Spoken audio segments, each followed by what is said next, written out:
The interesting thing about the word shadow is it conjures up a lot of like negative. It's like, ooh, in the shadows, ooh, kind of gloomy. What does that mean? And in reality, shadow work, or the term shadow work, was coined in the psychoanalysis world, actually, by Carl Jung, which was a disciple of Freud. So, in reality, it is a psychological term for the parts of us that are in shadow. So, there's really nothing to fear about shadow work. But as we'll get through this, you're going to understand that the shadow parts of ourselves actually create a great influence on us, and we don't even know it. It's part of our subconscious mind.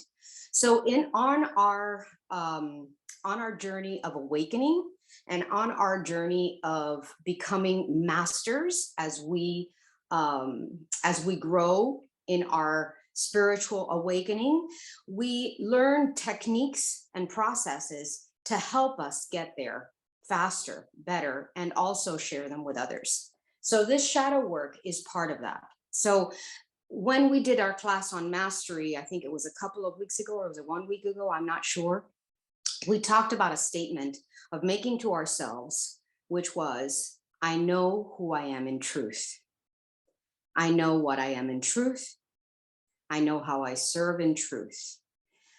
But when we make that statement, if we don't really know who we are in truth, there's a resistance that's caused inside of ourselves, a resistance that can be caused by our shadow.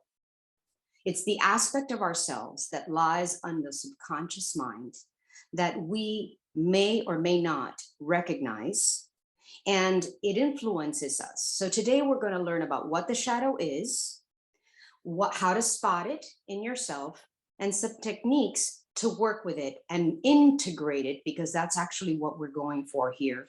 We're trying to integrate ourselves fully, every aspect of ourselves. When we are in coherence and in integration with who we are, when there is no separation between us and our inner self, and when there is no separation between us and our higher self, which is connected to God, we are whole and complete. Now, the interesting thing about this is that we are born whole and complete. We are always whole and complete. But in our process, both psychologically as children in this lifetime, we become disintegrated with some things when we have traumatic experiences or when we're conditioned through parenting in childhood. This is our most vulnerable time. This is the time in which we learn who we are, not just, we always are a complete divine spark of light, always. But when we are conditioned by our parenting and our childhood to receive information that may or may not make us feel good, okay, we decide to repress that, and that turns into our shadow. Now, there's two aspects to this shadow work. The shadow work that's psychological, that I call it the work of this lifetime. The work of this lifetime is what we were conditioned to be right here, right now, as who we are, as me, as B in this life, right? But there's a spiritual aspect to shadow work. There's also a spiritual aspect to shadow work that psychiatry and psychology may or may not cover, which is even deeper. And this can be part of what is in our past, our ancestral past, and our history as a being born into this world. Okay, and I'll cover that as well, because I think that there's a twofold process to this shadow work. All right, so that kind of clears up a little bit about what the shadow is, and it's beautifully termed shadow, because you create a shadow of yourself when you are not in the light. And if we are love and light, okay, there can be no shadow, right? There is only a shadow when the light is hitting and there's no light shining on a shadow, in order to create a shadow, you need the darkness, correct? So the shadow is an unseen or unlit aspect of ourselves. But these influencers can be deeply embedded in the recesses of our minds. Okay, so let's say that as a child, let's use an example of a metaphor of as a child, a little boy is a sensitive little boy. And he, he's very sensitive to the things around him, and he may cry a lot, right? When something hurts him, when something doesn't feel well, he may be crying. But his parents may be the kind of people that feel that a boy shouldn't be crying. And they tell the little boy, why are you crying? You're acting like a little girl.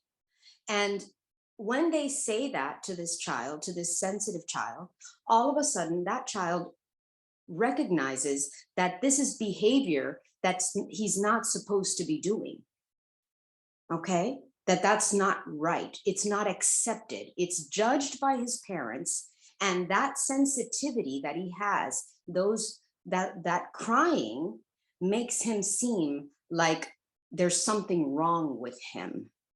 So what happens is that child learns to repress those emotions that cause him, that are causing him to feel bad about himself, and that becomes part of his shadow. So that little boy grows up believing that if he shows his sensitive side and shows emotion and cries, okay, he is not being appropriate or accepted by his parents, right? So that all of a sudden becomes part of his shadow. And he grows up that way. And he believes that if he cries or shows emotion, that he will be considered incorrect, inappropriate, and not loved and judged. So you get that? So this is an example of shadow work. And I'm going to give you an example in my own life. Okay. And as I went through this exercise for myself, I realized that there were several very important and significant elements of me that were shadowed, that until I started doing the work, I wasn't able to integrate. The biggest one for me that I've shared many times on this talk is the fact that I had a repetitive pattern of abuse that didn't make any sense in my life. Through the shadow work, which I'll give you tips in a little bit about how to get there, I discovered in myself that this was part of my past, but not necessarily just this lifetime's past, other lifetimes past. The shadow work that I also discovered in myself that had to do with this lifetime, with this happening, and I'm sure a lot of you have something similar to this shadow work, because when we did the episodes on money, it's probably one of the only teachings that I had back to back, 2 classes on our attitude about money. Do you remember that, Raquel? On money, how we feel about money? Okay, so one of my shadows, one of my conditionings as a child, being an immigrant, a child of immigrant parents, that their beliefs and conditionings about money were like, it can be taken away from you. It's never in abundance. Money doesn't grow on trees. How many of you have heard that? There's never enough money. We don't have enough. And all of these belief systems were embedded in me. And I grew up with this poverty mentality, right? So I had to do a lot of shadow work in myself to get over this belief and limiting belief that had been created and become part of my shadow. And what it did in my shadow, this is how it affected my behavior. For example, I would go, let's say, to buy something, and I would immediately go to the sale rack. I'm going to go to the sale rack because I cannot afford to buy this at full price, right? How many of you do that? How many of you still do that, right? Now, is that true? Can't you afford to buy really? Are you really that in that state that you must go to the sale rack? It's not about wanting to go to the sale rack for the fun of it and seeing what we can find. That's a different story. I'm talking about going to the sale rack because you believe that you can't buy something at full price, right? That is embedded, right, Hannah? That is embedded in a lot of us because we have, and as women too, we have a relationship with money sometimes that it comes from the conditioning of our parents, whether we like it or not. And guess what? That is a really good example of your shadow. Okay? So how do you deal with that? Let's go over some things, okay?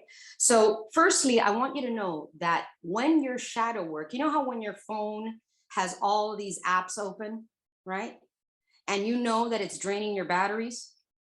And what do? You start like, oh shit, my battery's low. Let me start taking away all of these apps. Well, guess what?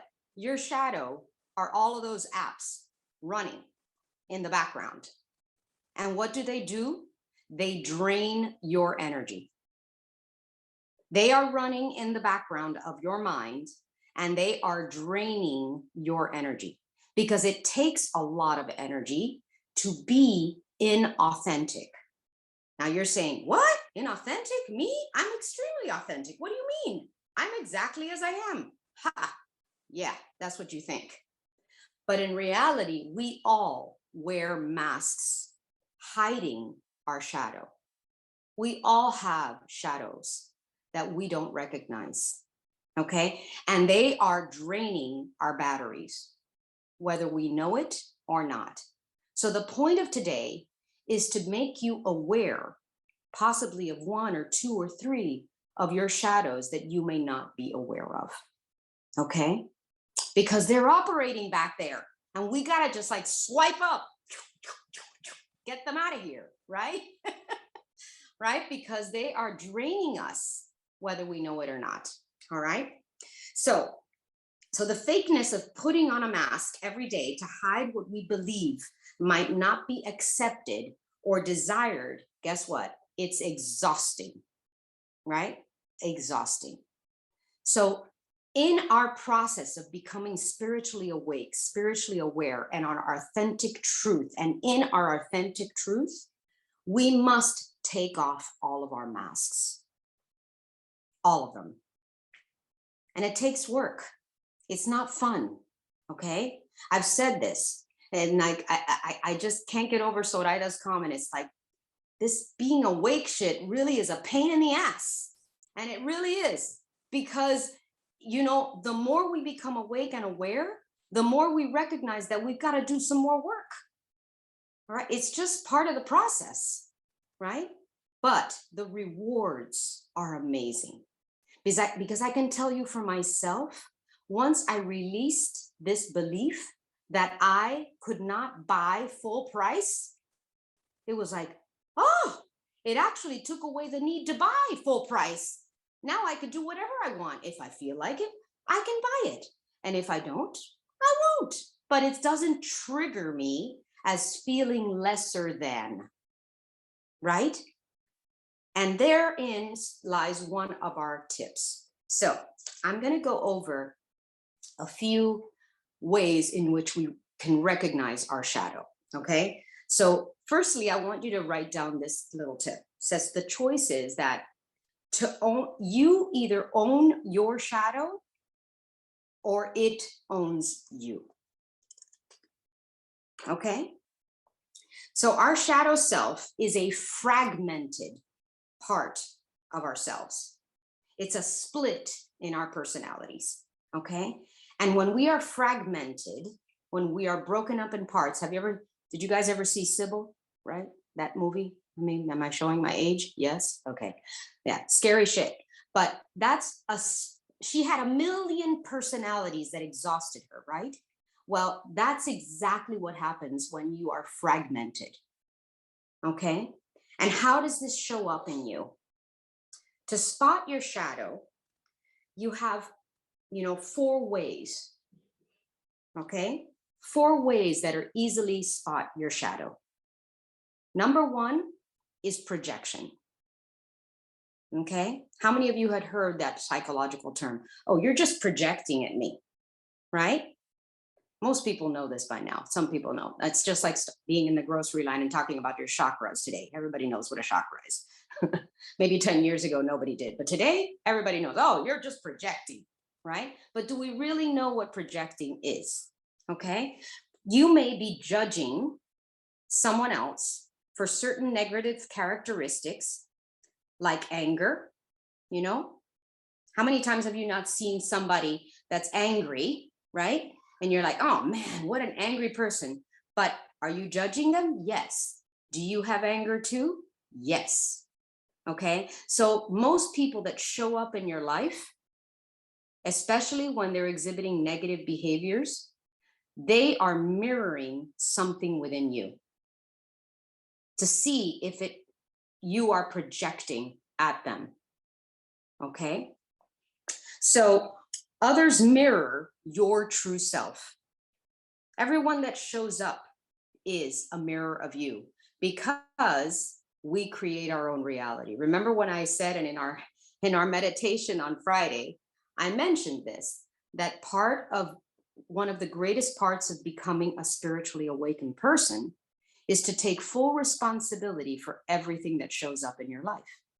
So if someone shows up, okay, that is angry, you need to not judge them and ask yourself, when have I exhibited that kind of behavior? Because they're basically a mirror of you. Okay. So whenever you dislike someone else, it's actually a projection of self. So projection is the first way to spot a shadow. Step number 2. Okay. Emotional triggers. This is another wonderful term. We all know it now, right? We all know when we've been triggered, right? It's like, damn, how did I let myself fall into that trap? Okay. Triggers are little traps, but they're also an expression of self. And they're expressions of your shadow self. So if something triggers you, you better believe it's something that needs to be worked on. Because when something triggers you, it's a little red flag. Something's up inside of me. Okay? That's what you have to listen to. So, what triggers you? Your mantra is, triggers are my best friend. Yes, Carol, triggers are a test. Exactly. I love it. Triggers are your best friend. Because when you get triggered, you have to ask yourself, why did I feel that? Okay, they show up because they show your wounds and your shadow self.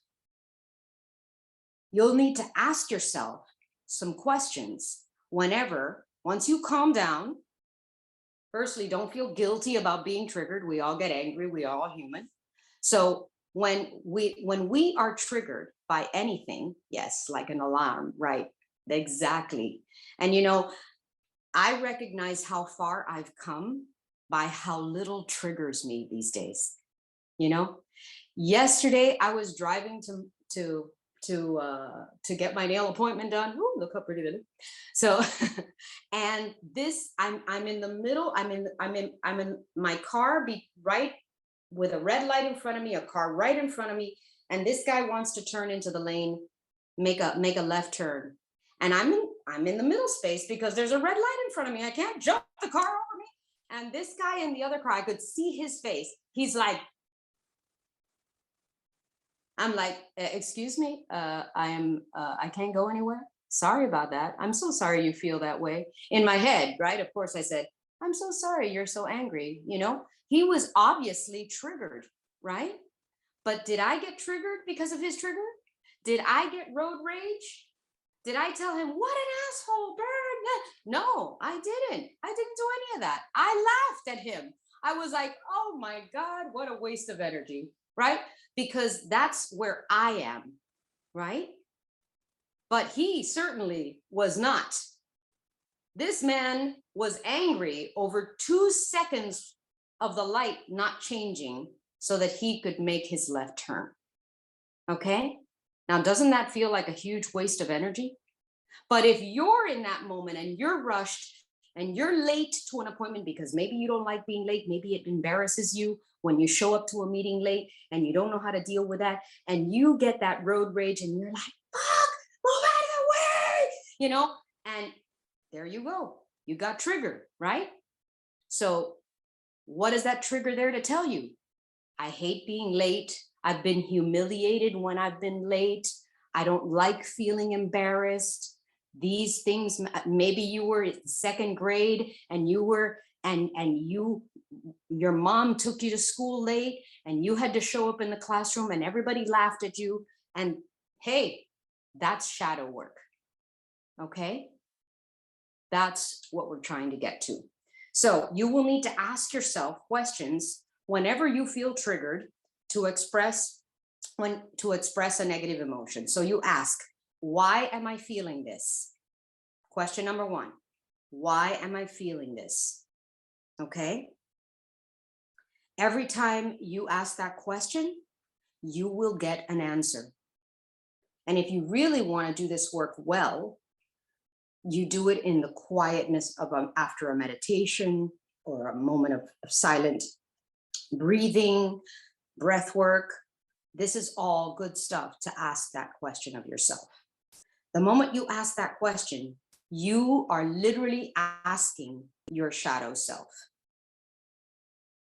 why did I feel this way? Okay. So number 3, recognizing patterns. This is a really good one. Okay. Not as easy as projections and triggers, but still incredibly valid. This is exactly how I recognized my biggest lifetime pattern. Lifetimes, plural, pattern for me. Okay. My pattern was, why do I attract abusive people in my life? Why? Why are these crazy people showing up? Why are these bipolar people showing up for me? Right? Well, this was my pattern. But I recognized that this pattern wasn't just a pattern of this lifetime. It was a pattern of many lifetimes. And by the way, being that we're all women here, okay, I can almost guarantee that in many other lifetimes, all of you were abused, powerless, and as a woman, okay? Because as a man in other lifetimes, that sucked a lot too. We might have gone to war 150,000 times. They sliced us, threw us, shot at us, killed, whatever. But at least we had our own power, right? But as women in other lifetimes, okay, most of us were powerless. Okay, we couldn't own anything. We had to marry whoever the hell they wanted us to marry. We had to have children with these people that we loved or not loved. All of that crap was pretty powerless and pretty shitty, right? So I can guarantee you that all that creates a lot of ancestral trauma. And for me, that was definitely the case. Okay, and I'll connect the dots in the next bit of tips that we're going to go through on how to work and get rid of your shadow. Okay, so recognizing patterns, when certain patterns repeat themselves in your life. So maybe you're the kind of person that's a people pleaser, right? And every relationship you have, you just try to please, you go out of your way to please people over and over again, and you get hurt and they take advantage of you. Maybe that's your pattern. Okay, maybe your relationships always falter because you can't let somebody in. These are patterns, and those are part of your shadow work. So another way, this is number 4, another way of figuring out your shadows, again, not as easy as witnessing a trigger or or a projection is introspection. And this is the kind of thing that we do in other ways. For example, through meditation and through journaling. I loved Anna's 4-step process because journaling is one of her key elements. And I can tell you, journaling for me has been incredibly enlightening. Okay. I use it as a tool to discover who I am through introspection, because I had a class called the importance of asking questions. Okay. We often don't ask questions. Thanks, Ed. You're very welcome. We often don't ask questions of ourselves in the quiet moments of meditation, prayer, and journaling. Okay. Asking questions of ourselves is part of the introspective process that allows us to recognize who we are and integrate, let me reiterate that word, integrate our shadow self. Okay. So when we are in a state of introspection, and the best times to do this, guys, by the way, is really, really easy. You may think that it takes a hell of a lot of time. No. You get up in the morning. I love it, Anna. Cleaning out the pipes. Exactly. We want to clean out the pipes daily, right? Because we don't want to take out that plunger. All right. So let's say that we just got up in the morning, and actually this is an incredible shadow work tool because a lot of our shadow work shows up in dreams. Okay. Sometimes our shadow work shows up in symbolism in our dreams. Okay. We may see somebody in our dreams that triggers us, and we don't know what that means because they often come in very symbolic ways. But as we get up, when we're in that state in bed, like, give yourself 5 minutes to sit quietly before the day begins. Don't rush out of bed. If you got to get up and pee, go and pee and come back. Okay. Sit there with your head on the pillow, take a deep breath, and ask some questions. This is such a perfect time because that time of that moment, you're just between that state of subconscious and consciousness. Okay. So use these 3 questions to help bring out the shadow aspects of yourself. What parts of myself do I dislike?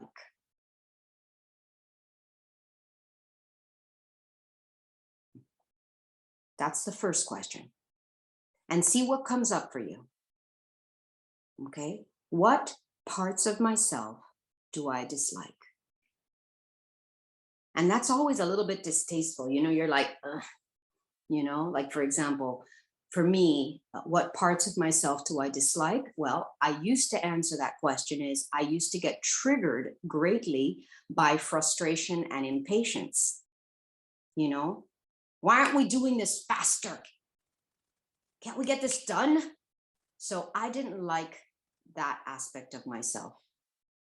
But I also was telling myself a lot that there wasn't enough time. How many of you do that? I don't have enough time. There's just not enough time, right? Remember, our words are our wand, right? So when we tell ourselves there's not enough time, there's not enough time. I used to do that a lot. It's like, I just don't have enough time to do everything. It's like, there's not enough time. But no, there is enough time. So in reality, reversing that and saying there's always enough time for everything I need, want, and desire. Doesn't that sound a lot better? That feels so much better to me, right? So asking yourself, what parts of myself do I dislike? Number 2, what parts of yourself do you judge? Ooh, this is a good one. Instagram is my favorite for this shit, right? How many people do you follow that their bodies look like freaking amazing or something? And you're like, what? How did she do that? How does her face look so flawless? Filters. Okay.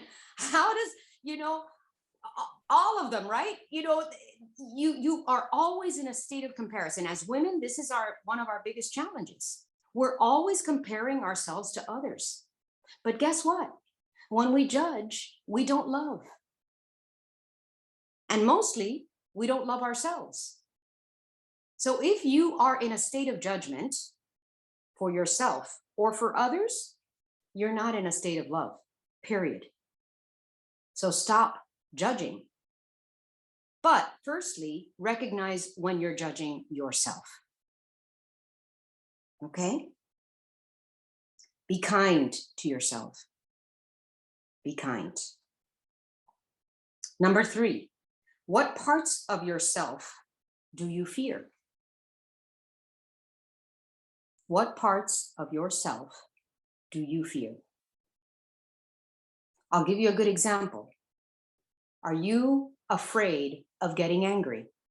Because one of the deepest shadows that I feel that people carry is a fear of expressing their anger. Why? Because as a child, most of the time, getting angry, like how many of you have seen parenting of children that are having a tantrum and the parent is getting frustrated and angry and treating that child unkindly? How many times have you seen that? A million times, right? Because it's not acceptable to be angry, right? We learn this right off the bat at the beginning stages of our lives. Before we're 2 or 3, we are being told and conditioned that it's not okay to be angry. Having a tantrum is just not acceptable. And yes, as an adult, it's a little embarrassing, but as a child, it's perfectly normal, right? Perfectly, absolutely normal.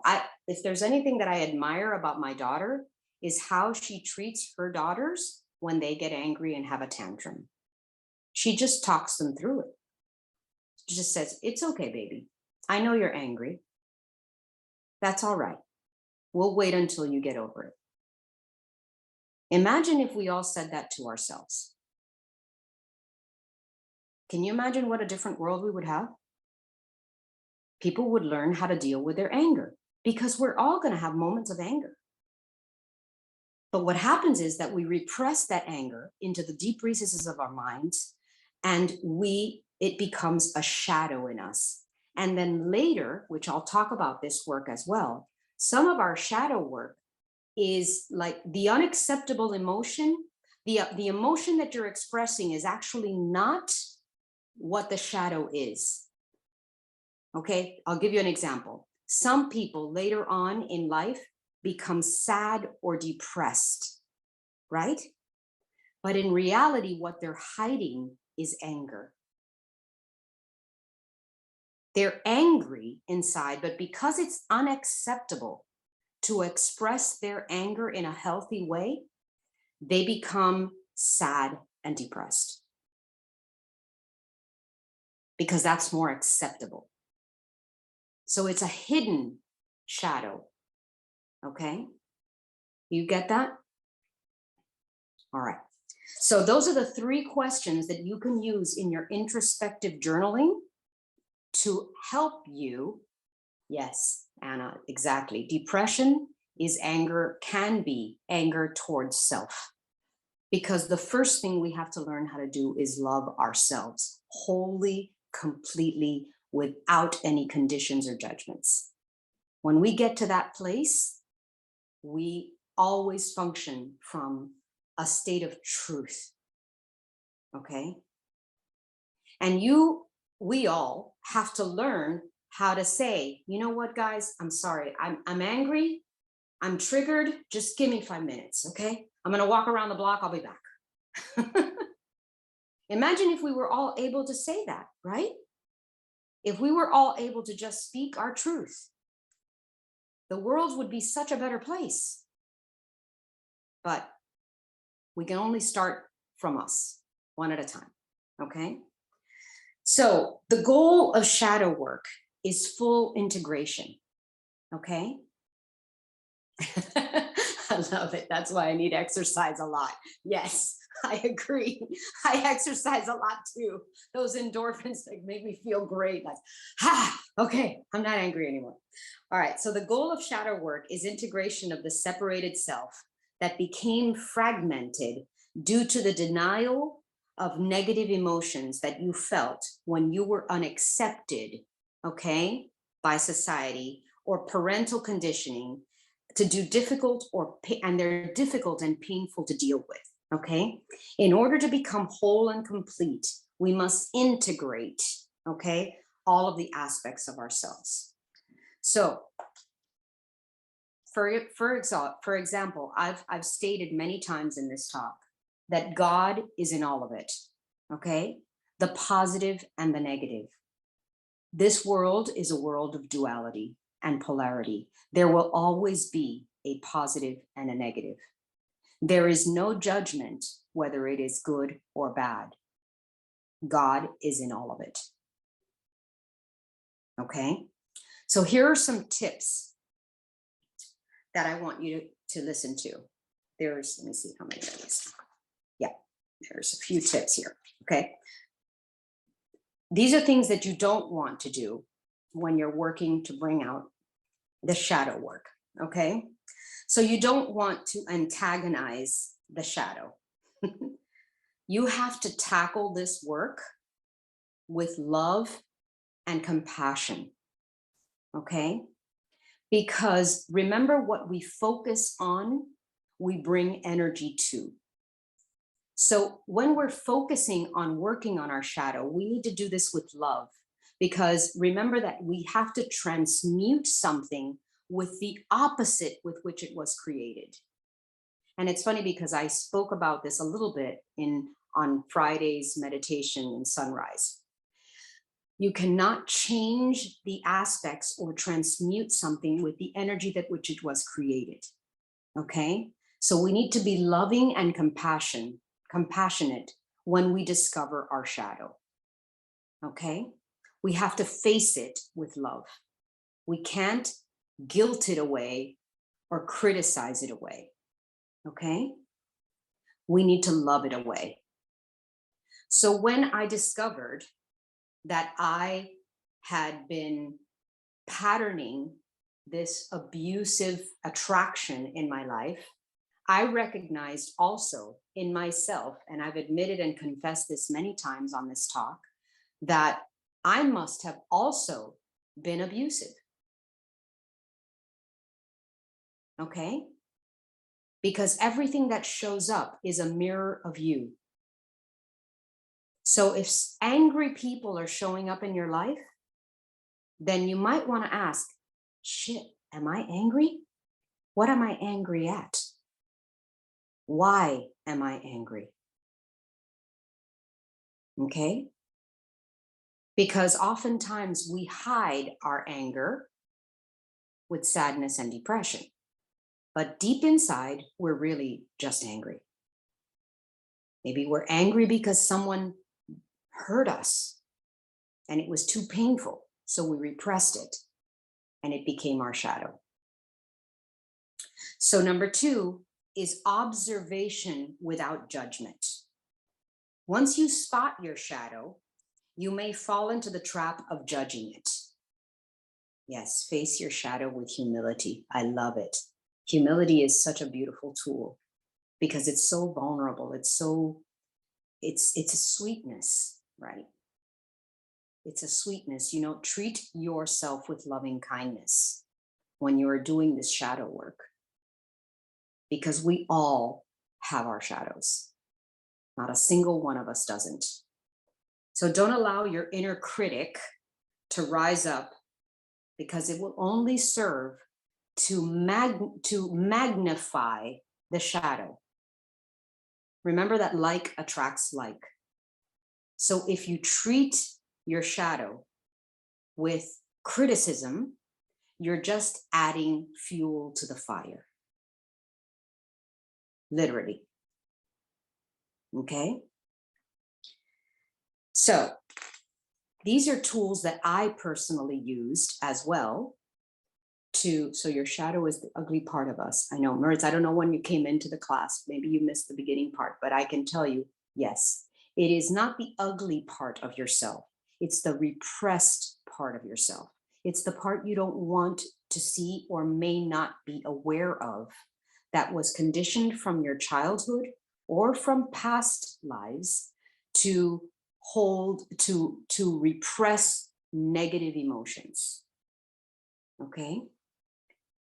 So past life regression is a very, very useful tool, like your inner child. Yes, Carol, exactly. It's your inner child, basically. So past life regression can be done in different ways. So for example, for me personally, I have had a few past life regression sessions. It's through hypnotherapy. Okay, we can go into our subconscious mind. But remember that every time you go to sleep at night, okay, you are going into your subconscious mind. It's the reason we sleep. We need to recharge our batteries. Okay, we need to recharge our souls. We think that it's for our bodies. And of course, the body plays a role too. But we also recharge our soul. Okay? We need to go into the subconscious mind. So what's beautiful about meditation is that you're actually doing the same thing without going into the resting state of sleep of the physical body. Okay? So for me, doing past life regression and hypnotherapy that allowed me to see the patterns that I had created from the past ancestrally that were being triggers and shadows in my current life. And it allowed me to finally heal that attraction of abusive people that can't keep coming into my life over and over and over to teach me the lesson to release this issue, a lack of self-love. Okay. And also the anger, by the way, because I remember distinctly during a hypnosis session with Brian Weiss, specifically hearing my subconscious mind tell me how angry I was that I was a woman. Literally. Okay. I've said this before. You guys have heard me. But it was like someone screaming in my head saying, ah, I can't believe I did this again. Came back as a woman. But you know what? It's been such a blessing because I've been able to get past that state of loathing myself as a woman. And this was so deep, so deep that I don't even know how I could have discovered it without the hypnosis and the past life regression. Okay, that's how useful it was. It changed everything for me because I integrated myself as a feminine, divine person. You understand? I was able to accept that I was a woman, that I chose to become a woman again, and that this was the lifetime that I wasn't going to be powerless, that I was going to be powerful. And that was the point of it all. And by integrating that idea, I was able to come to the conclusion that I chose this. I wanted this. I wanted an opportunity to come back and be in my fullest truth as a woman and being a force to bring the feminine energies up in this moment in time right now. Okay? So that's what past life regression did for me.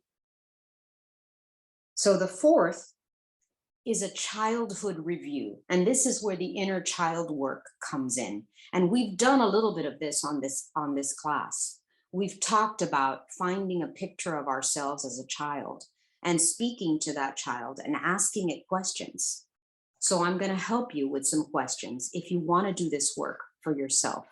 And remember, the best way to do this work is to quiet the self, whether through meditation, through breath work. You sit quietly with yourself, which is something that we rarely do, I know, but it is so important. And journaling can help you to bring this information out. So, the childhood review, you can use your journal to ask the following questions. Okay? Here are another few that will help bring out this information that is already within you. Number 1, was I completely accepted as a child? Was I completely accepted as a child?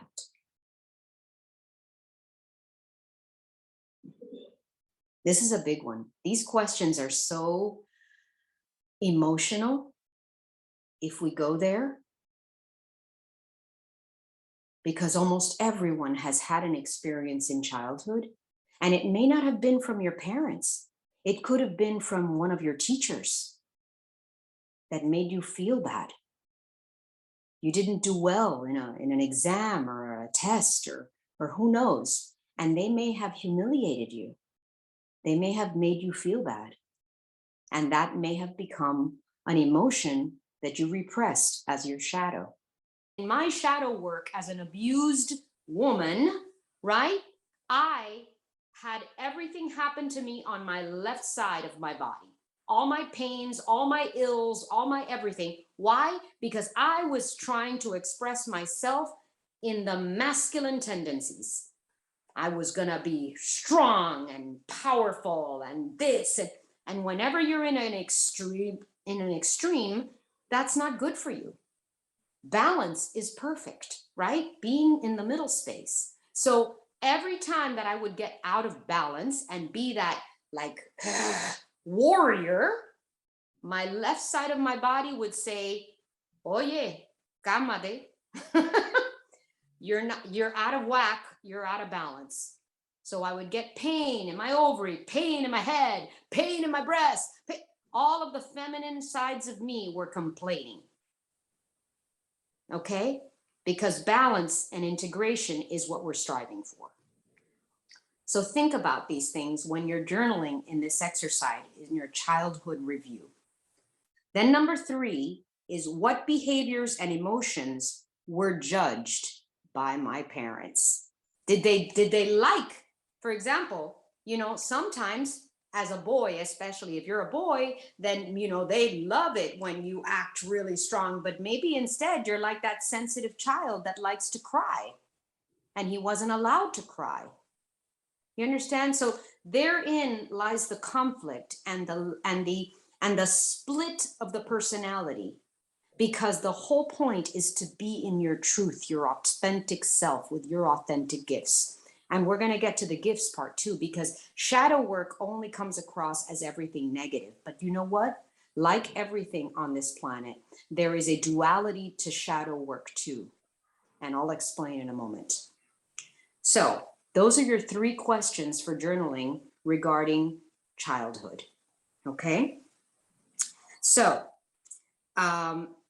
this is another phrase that you can say, because once you've recognized the shadow, once you've done the journal work, and once you've gotten some answers, you can ask your guides, your angels, and your helpers intentionally to show you the way. And you can say these words: I want to heal and bring light and integrate these shadow aspects of myself that I have discovered. I'm going to repeat that so you guys could write it down. I want to heal, bring light, and integrate these shadow aspects of myself that I have discovered. Because everything is intention. And just as we forget to ask, we also forget to ask for help. So Carol says that she was always expected to internalize her feelings. We all think that the answers are outside of ourselves, but the answers are all inside of ourselves. And I spoke about this on Friday morning, because I said it's really ironic that I have been blessed with the huge metaphor of working on interiors, right? I work on interiors in every way, outside, inside, inside, outside. That's all I do. That's my path, right? Inner technology. Yes, Anna. So I work on everything that has to do with interiors, right? And what I want you all to know is that the answers are within you. The answers are within you. And if you use certain tools, you don't have to spend thousands of dollars on therapy, although you can if you wish. But if you want to do a little bit of the work, you can find all the answers within. Okay? And always know that whatever shows up in your reality is telling you and working for you. Okay? The universe is an amazing, friendly place. Sometimes we don't think it is, but what it's there is to teach you and show you the way. Okay? Because what we want to accomplish is become fully integrated and never separate from our inner light. Okay? The more we are separate from our inner light, hence the shadow, the more resistance we feel and the less integrated we are. Okay? And therefore, we feel alone, but we're never alone. And on that note, I'm going to repeat what Maribel wanted me to say, which is, I want to heal, bring light, and integrate these shadow aspects of myself that I have discovered. We can ask for that assistance, because remember, I've said that the angels are always there. You just have to ask. Okay? So here's another wonderful question. This is the positive side of your shadow work, okay? Because what I discovered with my own shadow work, so I broke this down for myself into 3 parts, okay? And I want you all to possibly do this as well, because you're going to get familiar with what came from this lifetime, from your childhood, from the actual physicality of being in this body, in this moment, in this time. What did that bring to you? But there's work that occurs from the past, which we've spoken about on our ancestral journeys, when we've spoken about our ancestral lineage, okay? That past is also an influencer in our lives, and that needs to be discovered. So for me, the abusive powerlessness tendency of my shadow came from my past, not necessarily, but I repeated the pattern in this lifetime. So that was a discovery.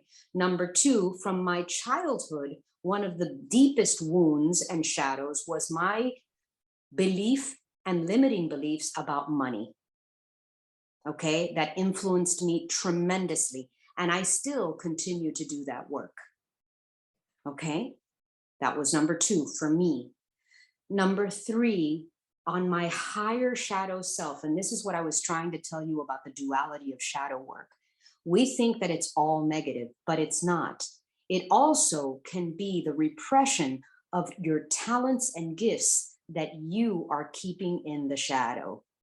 So for Carol, for example, because she was not allowed to express her emotions, or she was always internalizing them, she has embraced that shadow and turned it around, accepted and loved her gifts, and now she's sharing them with others as a leader, as a teacher, as an example.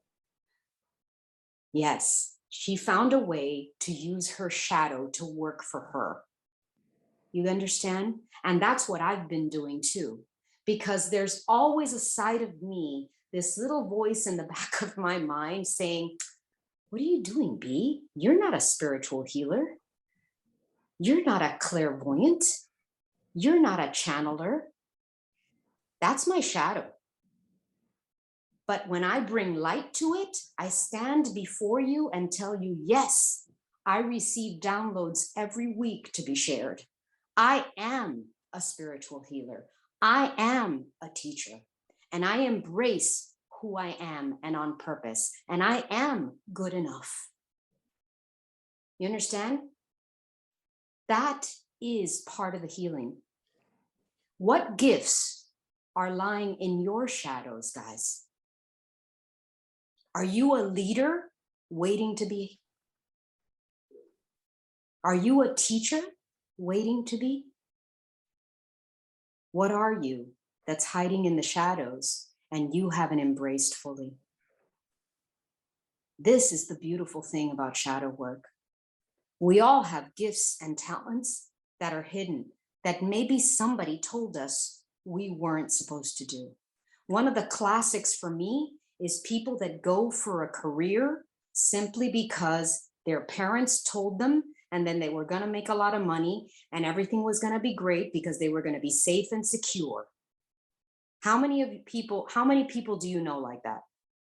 That are stuck in a job that they despise, even though they spent thousands and thousands of money, or either their money or their parents' money, to become this career that they really hate, when all they wanted to do was be an artist or a musician or a physicist. Maybe it's women, women are graduating from mathematics and engineering more than ever. But for many, many years, women were not supposed to be engineers, right? But we've got an engineer on our class here, Janet. Brilliant. Okay. But I'm sure that, there's so many people that have these talents and gifts, but they lie in the shadows of the disbelief that they could possibly embrace them. So there is the golden shadow, okay? If I wasn't afraid, what would I do with my life? We discover our gifts and talents, because we also have to integrate our gifts and talents as part of the shadow, which we may have repressed. Okay, like you're a great example, Maritza, because you are now becoming a shaman. Now, here's what's interesting. Shaman Maritza has always been a shaman. Okay, she's always been. But now she's going for it more officially so that the world can accept her as a shaman. But in reality, I've always known that's what she is. Okay. Beautiful voice to hear, my love. I miss you. I miss you more. So I have witnessed Maritza as a shaman before she got this certification, or is getting this certification to be one.